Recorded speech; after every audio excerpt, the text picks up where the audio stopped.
Welcome to the Washington AI Network podcast. I'm Tammy Haddad, the founder of the Washington AI Network, where we bring together official Washington, DC insiders, and AI experts who are challenging, debating, and just trying to figure out the rules of the road for artificial intelligence.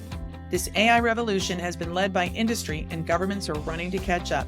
Both Congress and the White House have committed to some kind of regulation. And that's why I call my guest today the bravest woman in Washington. Miriam Vogel is at the center of AI policy conversations. She's the chair of NAIAC, the National AI Advisory Committee, the independent outside experts who advise on AI policy and report to the president. She's working with Congress and the White House and guiding industry to develop guardrails and protections. She is also the president and CEO of EqualAI and has been pushing the industry to lessen the harms that are popping up with the new AI systems, especially with machine learning. She's working hard to demystify and make it trustworthy. Miriam, welcome. Tam, thank you. It's great to be with you. Well, it's great to be with you here at the House at 1229, where I met you, where women leaders gather. And I have to start out with what's happened so far. 7 tech giants made a, quote, voluntary commitment to the Biden administration that they'll work to reduce the risks and harms involved in artificial intelligence. You've been working on this a long time. What are they doing? Thank you. It's great to be with you. The voluntary commitments are, in short, a start. It is some of the tech leaders across the globe, mostly that originate from the U.S., who come together to say, we understand there are significant risks that could come from AI. I think there's a broad enthusiasm for the opportunity that will come, but a realism that there are risks inherent in both what AI does today and future iterations. And so they worked with leadership at the White House to come together and say, this is what we will do as a starting position to make sure that it is safe, to make sure that the technology that is in the hands of everyone who touches it is meant for them, is safe for them. But to be clear, it's just a start. There's a lot more that needs to happen. And how are they going to do it? How does it roll out within these companies? Well, I think we have to unpack that a little bit because the voluntary commitments have a long-term vantage point and there's a shorter-term vantage point as well. So a lot of the discussion, enthusiasm, fear today is about the large language model and the future AI iterations as it becomes more and more powerful. But I think we can't forget about the fact that there is AI in all of our daily lives today. Very few of us go through a day where we're not in some way touched by artificial intelligence, and that can create real harms today. It can create discrimination on who is afforded an opportunity to have a job, to have an appropriate medical diagnosis, to be offered a loan. And so the voluntary commitments really look at future iterations and making sure we have safeguards in place so that as AI becomes more powerful, they have committed to putting safety checks in place, to be thinking about national security, personal safety, etc. But in terms of what more needs to happen, and to answer your question about what's happening now, is we work with a lot of tech companies, both known and those you don't think of as AI companies, to make sure that, for example, I would say almost every company is an AI company now. Almost every company is using AI in a pivotal way. I would argue hiring is pivotal because you're deciding who's a member of your team, who is going to help safeguard all of your operations, including your AI use. And that's where people are most afraid, let's be honest. When you talk about a regular person, not someone in national security or working on an election, what they're worried about is this machine somewhere in the middle, off somewhere, is making a decision whether or not they're even considered for a job. So how do these companies and how do you, that's in the center of all this, what are the guardrails? What can you do today? Or how can you make people less afraid? The good news is there's a lot you can do today. The good news is we have the privilege of working with companies who are committed to doing that work. And what we call it at EqualAI, and many of us across industry, is responsible AI governance. It was a foreign term a few years ago, but fortunately we've come a long way. More and more companies and key players know what it means top line. We're still in the process of figuring out the specific standards, and that's what EqualAI does. We work with AI leaders and AI companies, again, with those known and those who are just coming to learn that they're AI companies, to establish best practice in this time of some unknown. There are laws on the books that apply to AI. There are new laws coming down the horizon. We don't have time to wait. So responsible companies are looking at frameworks to put in place, making sure they have safeguards, making sure that anything that will touch their employees or their consumers has been tested to ensure that that is the use case they were intended for, and that is the population they've tested to ensure that it's safe and effective. Okay, but how does the person who is applying for the job know that? I think about the Good Housekeeping seal. I think about the LEED certification for housing. I mean, is there going to be a little sticker that's going to be somewhere so that people know to trust that, or that these companies are following these rules? Eventually, we'll get there. Eventually, there will be seals. There are different companies, government, intergovernment organizations that are working toward just that. But we don't have time to wait. Obviously, there is AI, as we talked about, in hiring and HR systems for sure. But think about in the healthcare space. Think about the fact that we have increasingly relied on AI to help us diagnose cancer, to help us do early identification. And it's really exciting to see these 88% effective rates and higher when you're talking about early cancer screening, saving lives.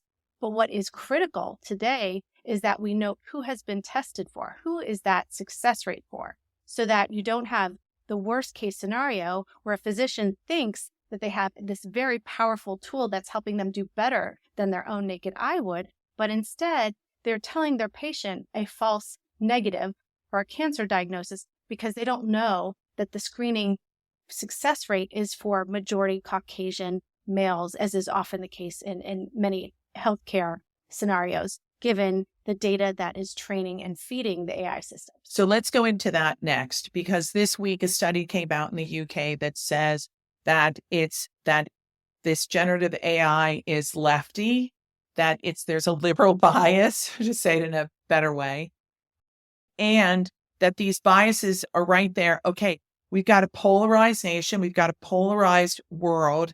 These studies are coming out. You're trying to do it while this AI plane is taking off. How can you stop things and add these kinds of rules in? I mean, are you calling data sciences? I mean, you're running EqualAI, right? So do you have like 25 people to call in the industry to say, please do these 5 things? These are things that'll help you. How are you handling that?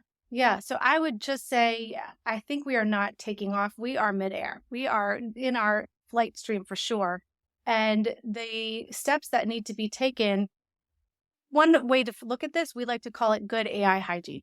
If you are using AI in a pivotal way, there are 5 things you need to do.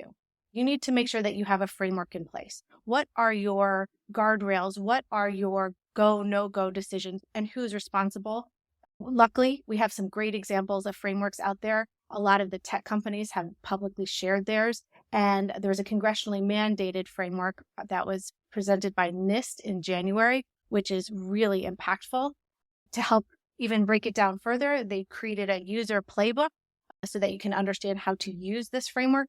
And at EqualAI on our website, we have an algorithmic impact assessment tool that is based on the NIST framework to help organizations understand how to ask these questions for a framework. You need to make sure there's accountability. Absolute second step. You have to know who in your C-suite, who in the leadership of your organization is responsible for AI-related decisions. When there is a problem, who are you going to contact? When you have general policy to supervise and authenticate, it's that person. You need to be documenting. You need to be clear on what you're documenting. Someone down the line is going to be using your AI, whether it's in your organization or outside, when there's an acquisition, licensing, et cetera. They need to know what was tested for and what it means. We don't right now have we don't have a standard definition of artificial intelligence. Well, that's what I was going to ask you too. I mean, how do you define it? I mean, you're running, I want to get into NAIAC. You're the chair. Congratulations. Maybe congratulations, maybe not. What a heavy lift. But you're coming up with these definitions with input from others. So how do you do that? Well, I'm very fortunate that we have 25 experts across the field. Where did they come from? Who picked them? They were presented by the Department of Commerce and authorized by the president. It's a presidential commission that is congressionally mandated. In the national NDAA of 2020, they mandated a few really important AI deliverables. One was the National AI Office at the White House. One was this NIST framework. They also fortunately talked about this committee to report to the president, provide the president and the White House with AI policy recommendations. So it's a really broad cross-section. We've got civil society, industry, academia, who come together on this committee and work really hard to answer the call of what can the White House, what can the president be doing to make sure that AI is safe and to make sure that it provides all the benefits we hope it will. And it's totally nonpartisan, too, just so people know, just because it's this president. The idea is it's not all Democrats. It is absolutely bipartisan. It was created in 2020, so it was not even in this administration. Hopefully, it'll carry out for many administrations. Our terms are 3 years. But no, this is absolutely bipartisan, created by bipartisan mandate. And while our audience, our congressional mandate is to report to the president and the White House, we make sure that whenever we have a Hill presentation, it is bipartisan. And I will say this is really squarely, fortunately, an issue where there is bipartisan support and interest. I was at an event with Congressman Obernolte, and you could have heard a pin drop. Everyone wanted to hear everything he had to say. He's a computer scientist, vice chair of the AI caucus. I've never seen more cooperation and interest by Congress, as well as White House. But let's talk about Congress, right? Because that's where this regulation is really going to start or come from first. I know we're waiting for an EO from the president, but you're talking to Congress now. Where are they on these regulatory issues of AI? I think you're right. I think you certainly have the knowledge to say without any question of what is unusual here, but it really underscores my perspective that we are seeing Congress rise to the occasion here. I think the level of depth and understanding has really, really deepened in the past few years. And I think most members are clear that this is a moment where they cannot shy away. I think they recognize that they've missed opportunities in the past, particularly with tech, to weigh in and serve their role. And I think we're seeing a deep sophistication. Representative Obernolte is one of the key leaders in this space, given that he's got a computer science degree. He was a gamer. He worked for a game development company and owned one. So he's deeply sophisticated and committed to bipartisan leadership. You know, they recently created a task force that is a bipartisan task force with the Republican governance group who has partnered with the New Dems. So I believe there are about 90 members in total and some subset of them on an AI task force. And when I've had the privilege to present and learn from them, they're asking great questions. This is not the DC of a few years ago where, you know, the hearings with Mark Zuckerberg made DC look like a joke. I think we're going to see members who are really sophisticated, understanding both the broad sweeping frameworks that we need to have in place, like we've seen Schumer talk about, as well as the more particular, specific national security, hiring, and other particular types of legislation we need to ensure safety and inclusivity. Let's talk about it. Congress. You're talking to them, you're helping them, you're briefing them, they're talking to you, they're asking questions, everyone's asking questions. How do you get all of Congress or enough members of Congress to agree to actual legislation? Well, that is a great question. And as you know, that is no small feat. But I do think that there's more interest, there's more bipartisan support, there's more awareness that they cannot wait than we've seen in years past. What have you seen so far? Don't tell us what's going on in those halls of Congress, but from your perspective, where you see the intersection that both parties, or even let's add the White House and NAI experts, but what do you think is the first thing that's going to happen, if you can predict? I could predict the first thing that's going to happen. Well, it's also my bias. We all have biases, as you mentioned earlier, and it certainly gets baked into AI and all of our decisions. My bias is we need to look at what has already been produced. What do we have to work with? We have this very impressive NIST AI risk management framework. It is one of the most applauded government documents by the broadest cross-section I have seen in my several decades having worked in the U.S. government. So I think smart, savvy politicians and policymakers are realizing we have this really important contribution that was delivered to us in January. NIST is continuing to iterate. It was a 1.0, and they're doing various additional work to make sure that it stays current and that it goes into different avenues. But I think that a lot of policymakers, we've seen some letters to OMB and other potential bills where they're figuring out how do we take the best practices that have already been discussed, aligned in, and gotten broad support within this framework and make them a best practice, whether it's within the U.S. government or in our international agreements. Congress is coming back. The White House is going to announce this executive order. How is the process going to work? Is it going to start with legislation? What are the next steps for Congress? It's hard to predict what will happen. We can imagine what we would like to happen. What would you like to happen? I think we're starting to see what I would like, and that is sophisticated, deep thinkers emerging across the population of government policymakers, and not just in the U.S., across the globe. But to keep our lens on the U.S. for the moment, we have these, as we mentioned, leaders on the Hill, Senate, House, who are thinking about what their role is. We've also seen across the federal agencies, leadership come up and say ways that they are looking at AI use, how they're going to regulate it, how they're going to use it themselves. So name some of the agencies and what you think they're going to do or what they've talked about doing. I think one of the really powerful developments has been the EEOC coming out over 3 years ago, first of all, saying they're going to have an AI initiative. This small agency that has many less resources than some of the others understood the importance of AI on their work and how it could impact the civil rights laws they're in charge of. And they came out, first of all, and said, you're on notice. We're looking at this. And they had hearings. Come talk to us. Tell us your experience. Tell us what you're seeing in industry or in your daily lives. And then they took another really important step. They had a historic joint statement with the Department of Justice. They said, we want you to be on notice. We would rather you look at this now than create harms or have liability. We want you to know that we are deploying all of our civil rights authorities in the AI space, and they're applicable in the AI space. And they specifically used the example of the Americans with Disabilities Act. We've seen with facial recognition that it's rife with bias and potential discrimination. It cannot see dark skin as easily as light skin tones. We know that. What's interesting is when you're talking about auditory AI, it has even more biases. It is harder to hear deeper, the different tones that it hasn't been trained on. It has mostly been trained on deeper tones that tend to be associated with male voices for a variety of reasons. You might notice Siri cannot hear you as a female as well as it has the ability with males in your house. Well, what if you're talking about people who have a different dialect? These AI systems are often trained on English of certain dialect. Now, what happens if you have a speech impediment? What's the likelihood that this auditory AI system is going to hear and understand you? Well, there you might have an ADA violation, and the EEOC has put us on notice. We're looking for that. DOJ has said we are going to enforce these laws, whether you intended or knew that there was this discriminatory outcome or not. Let's get into the Justice Department, right? Because we just talked about employment, and it is remarkable that EEOC is so far ahead. But let's talk about justice, the administration of justice, and courts.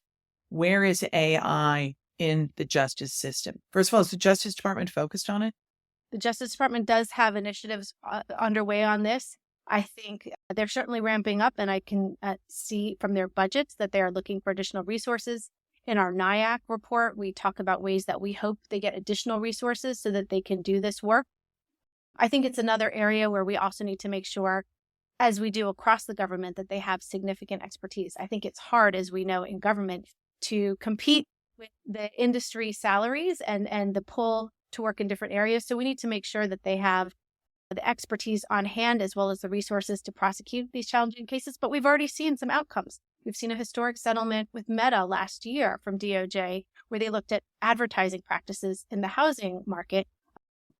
They found these violations. They made sure that they were prosecuted and that there was a settlement. And I think that sends a message. We say, where is this happening in the federal government? Right. We've seen the FTC for years talk about their attention on AI and ways that they plan to use their laws in effect today to regulate and oversee AI use, making sure there's not false claims. You can't claim your AI is doing more than it is, and making sure that you have basic protections in place. If someone is denied financial opportunity, that they know why they were denied this financial opportunity. The FTC is on the case. The CFPB has also, Rohit Chopra has said I'm looking for the ways that AI impacts your financial opportunities. So the good news is what I would hope to see and what we are seeing is leadership across the federal agencies. Secretary Raimondo, Secretary Blinken have been very clear that they are on notice. They're looking both at the national security implications, they're looking at the international implications, and they're looking at the industry implications. President Biden, likewise, there was an R&D mandate yesterday where he talked about that he is laser focused, and the agencies will be, on the need to have more R&D opportunities in the AI space. What about the vice president? Because she's leading an AI group as well. She said some meetings at the White House. I hear there's meetings other places. I wasn't invited. Maybe you can tell us a little bit about it. What is her role? I can tell you that her involvement is a very good sign. We need senior leadership. With the NAIAC, one of our proposals to the White House was that they have a task force on technology, and AI is part of that. And we suggested that the vice president lead it. And this issue, in terms of responsible AI, is exactly the forefront of the two issues that she cares about so much. It's civil rights and human rights, as well as technology, inclusivity, and an opportunity that stems from technology, as the former senator and ambassador from Silicon Valley. So I really think that her involvement is a positive development, and I hope we'll see more come from that. Well, she's a former attorney general. And I wanted to ask you about the courts. How are they interpreting cases about AI? You know, Tammy, I'm so glad you asked about that, because while we're looking for new laws on the books, what we really need to be thinking about is all the laws currently on the books that are going to be applied by judges without a training in AI and technology necessarily. What we've seen over the past few years is really a divergence of holdings and outcomes where they can be in conflict. And I think it's really problematic for those who are using AI and building AI to know what the right steps are without these certainties that the litigation process is going to bear out. We've seen a huge uptick, I think 100 times increase in the last year from years before in terms of litigation in the AI space. And some of the proposals on the Hill are to allow more civil litigation. It's a key area we need to keep our eye on, and to the extent that we can make sure judges have support for understanding how to interpret these laws when it comes to AI, really thoughtful, interesting, deep questions, that we can help them navigate this process. I think one of the things that helped is the story of the lawyer who used ChatGPT that cited this case that didn't exist, and the judge chastised him to make it more real to regular people.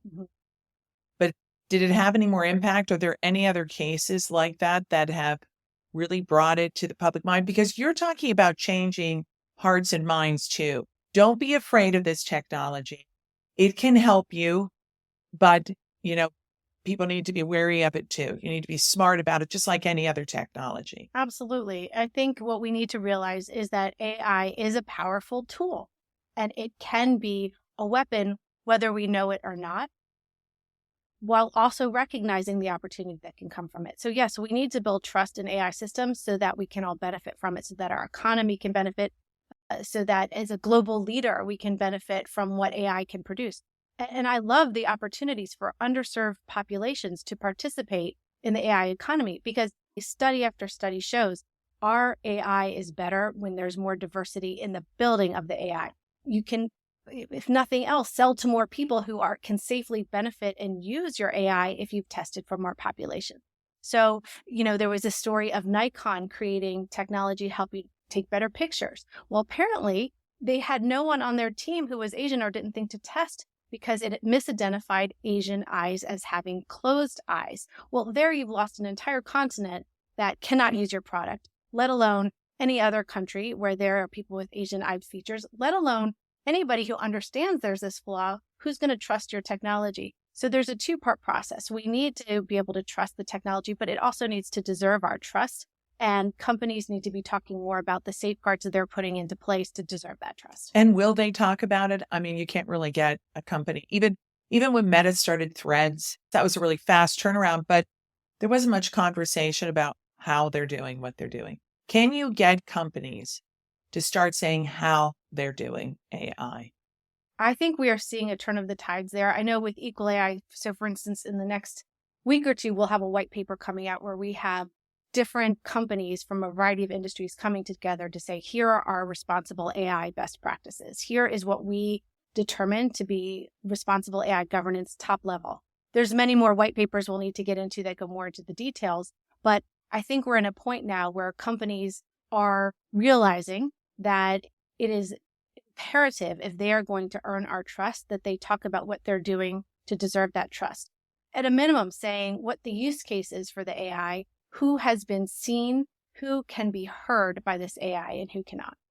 I love your podcast, An AI We Trust, because you go so deep with people that are on the front lines. And do you think your message of EqualAI has gotten through to these data scientists, other experts, and people leading companies that they've got to figure this out now and not wait? Thank you. It's a high compliment. And it's really a labor of love. I mean, we just love talking to people who are leading in this space. I love to understand why. 5 years ago, 8 years ago, when some of the responsible AI leaders started this work, it was not a known thing. No one understood when we talked about discrimination from AI, people would look at us cross-eyed like we were really crazy. And it's come a long way. So understanding who saw this issue ahead of time, why they cared about this, why they've dedicated their time and passion to this is really a fun project. Have I seen a change? I think the average consumer is much more savvy now about the fact that, first of all, they're using AI, knowing that if you're using Waze and GPS, when you're using facial recognition to open your iPhone, I think people are understanding. When at EqualAI, when we do a workshop or a talk, I'll often start by asking people what AI they are using, what they used. And the answers are much more robust now. There are many more answers and many more people who can give thoughtful answers than even a few years ago. I have to ask you about national security. I was over at the Pentagon yesterday, and I walked around and looked at all of these folks that are doing so much to keep America free, working very hard, putting their bodies, their minds, their families right out there. And I think about the impact of AI on the work that they do. Can you talk a little bit about that? When we think about the highest consequential, highest risk, highest opportunities in AI, I think the defense space is the first that comes to mind, other than healthcare.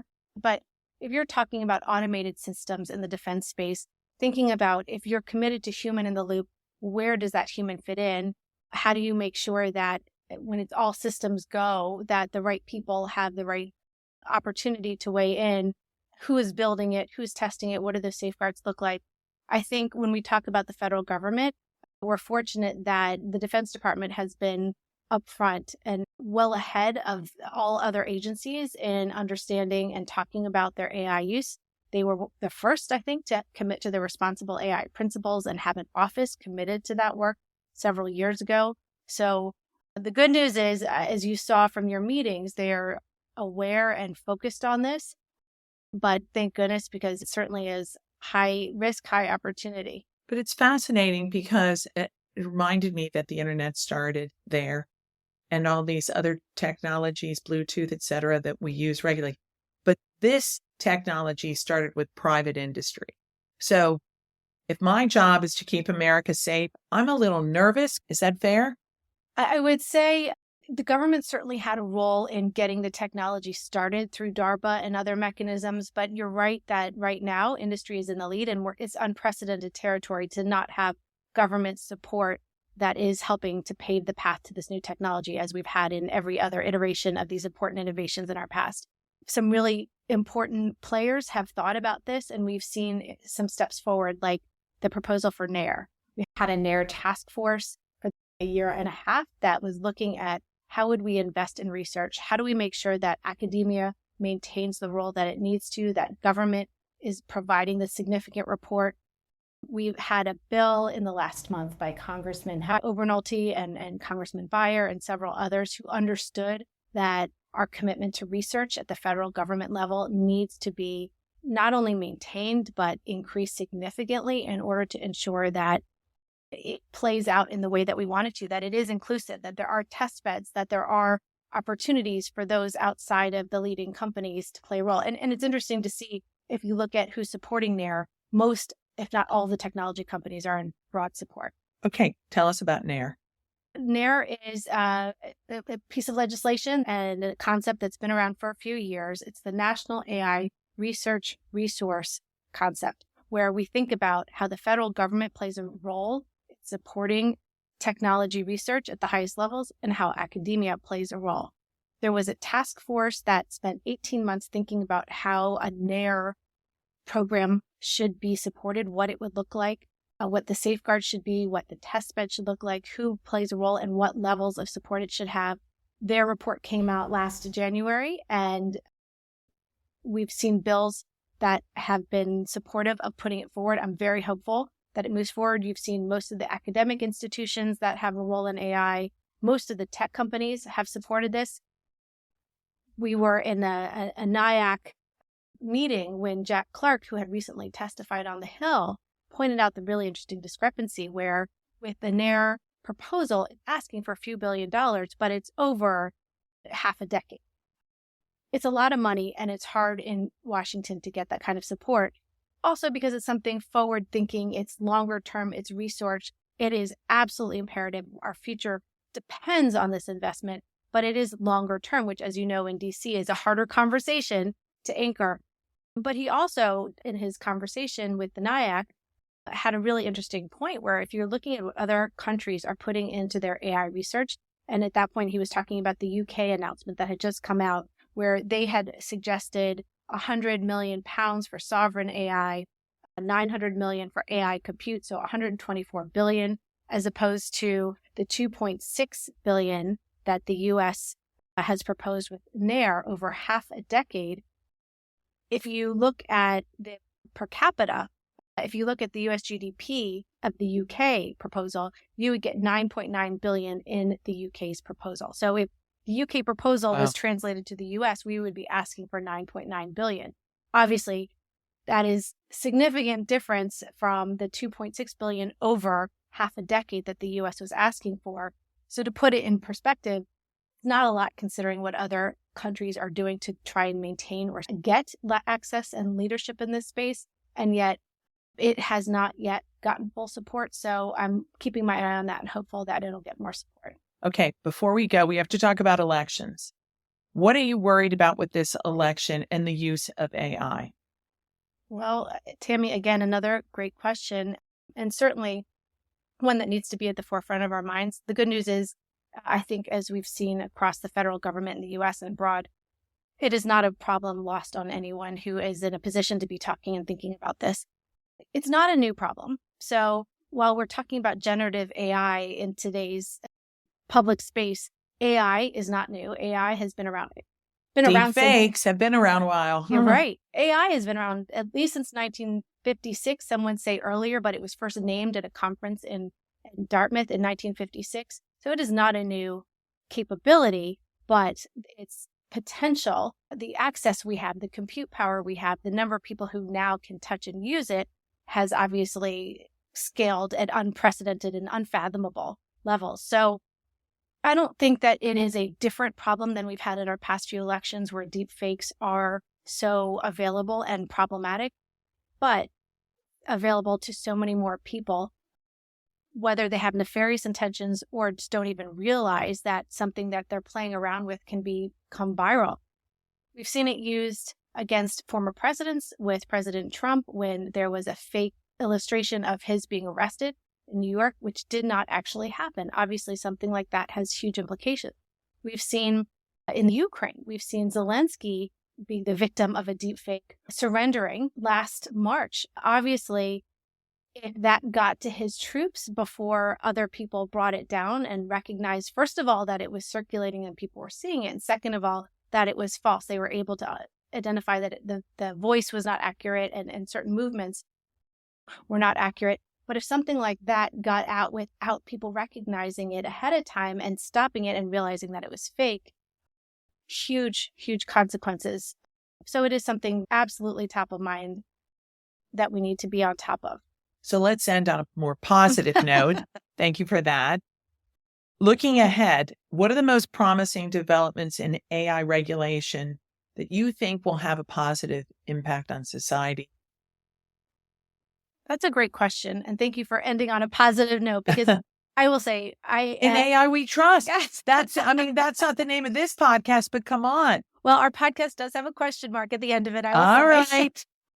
I think that we are at a pivotal moment where we get to decide if AI creates more opportunity or if it creates this negative outcome where it becomes more discriminatory, where less people have access, where less people can benefit from AI or its economic advantages. So I think we need to be spending a lot of time. I hope this is an area actually where we'll see the federal government play more of a role. How can the AI systems we're building create more opportunity? How can we make sure that underrepresented communities who have not sufficiently benefited from past income bubbles participate in the AI economy? How can we make sure that there's even computer science classes so that kids can understand a basic level of this technology that's fueling their lives? Not to say everyone needs to be a computer scientist. And I think another emerging concept that we've seen in the past few years that's really important is to understand this should not be a computer science or an engineering issue. This is an issue where we all have a role to play, and we all need to bring our different perspectives to bear when we're building and deploying AI systems. In Miriam Vogel, we trust, no question mark. Miriam, thanks so much for being with us. President and CEO of EqualAI. Thank you for all the work you've done, all the work you'll do. It's good to know you're there right in the middle and such a brave person in Washington, D.C. I'm Tammy Haddad, and this is the Washington AI Network podcast. Thanks again, Miriam. Thank you, Tammy. It's been a pleasure. Thank you for listening to the Washington AI Network podcast. Be sure to subscribe and join the conversation.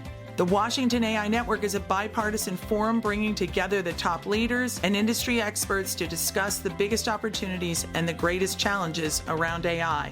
The Washington AI Network podcast is produced and recorded by Haddad Media.